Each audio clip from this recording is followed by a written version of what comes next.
Are class sizes affecting the way that individual students learn? Class sizes do affect the way that individual students learn. The kids need to have a chance to work with the teacher. Sometime during the day they're in a small group or one-on-one.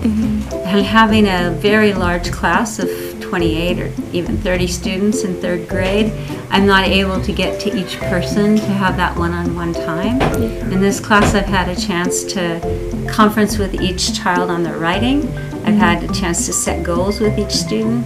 I've had a chance to hear each student read, and I've had a chance to work with them in small groups. And in what ways, if any, do students benefit from the statewide testing that happens that I know this class just did a couple weeks ago? Yes, so we do get some data about kids that are way below grade level. I think probably all through the year our goals are for kids to be able to learn how to write well and how to read and understand what they're reading. We also want kids to explain their thinking. We want kids to be able to express themselves and cite their sources. That's Common Core. So I think the idea of being able to measure that all through the year in the programs that we have, we can do some of that measurement online. We get more information from those unit tests than we do from the state testing, but still the school district gets data about what schools need more help. Okay, thank you for answering that one. Okay, and the last one is, what is the most challenging thing about being a teacher nowadays? Especially because, just asking this question because I know you've been a teacher for a long time. So yes, I've been a teacher for more than 20 years, and the kids nowadays have a lot more difficulty sustaining their attention. There's also some things with, besides the attention problems, because I think they play a lot of computer games, there's also some kinds of like changes in society. There's a lot more kids that are from divorced families. There's a lot more kids that have other problems that are going on that have not to do with school, but we have to be sure that we're taking care of the whole child.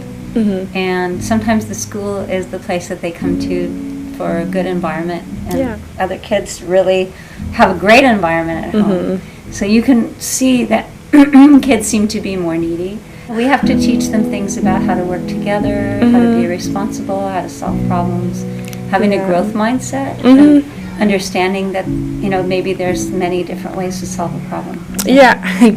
Awesome, great. Well, thank you so much for answering those questions. It's been a pleasure to work in your class. Thank you. It's a pleasure to work with you too. Yeah, that's about it. So you can just say bye to the camera. All right. I am really good at Foursquare. You could take that. At Foursquare? What's the coolest field trip that you went on? The pool. The pool? That's fun.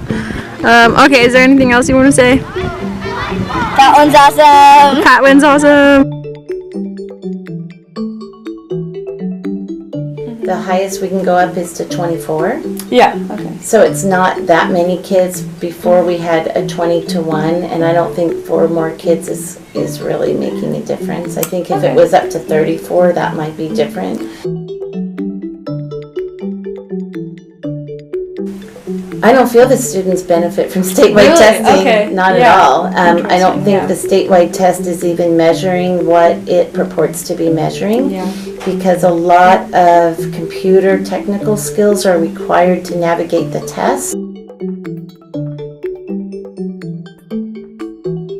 Keep figuring out new ways to teach reading or math or writing, but it feels sometimes like we're not very consistent with just sticking with an approach that, you know, there was a period of time when we did the whole language approach and we didn't teach phonics or spelling, and then we realized that kids weren't really, there was a bunch of kids who were really struggling readers because of that, so then we went back to teaching phonics again, and it's kind of like we keep making changes in how we're instructing kids rather than just doing what we know works.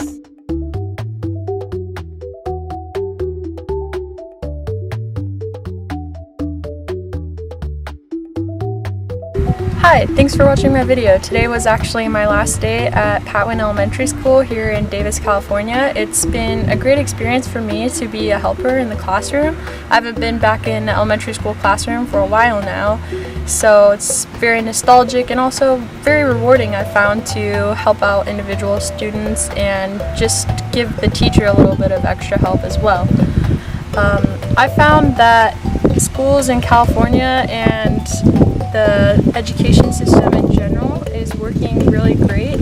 I think that specifically here at Patwin Elementary, they are really good at giving students the extra help that they need, especially in reading. They have a couple paraeducators who are employed specifically just to get students up to grade level. After interviewing both the principal and the teacher that I work with here at Patwin, generally I can say that smaller class sizes seem to be more effective for learning, and also that statewide testing is not necessarily helping students, it's only really helping to gather data. And finally, I've discovered that there are always going to be challenges that we face in education. I think that a way around some of those problems is just making sure that there is always a good environment for students to learn in, and like Ms. Gasman said, many students don't have the best home environment, so making sure that they feel loved and cared about when they come to school is super important. And yeah, that's about it from me. I hope that you like this video. Like I said, I've had a great experience working here at Patwin, and I would encourage anybody who's interested in education or working with students to give it a try. Okay, bye.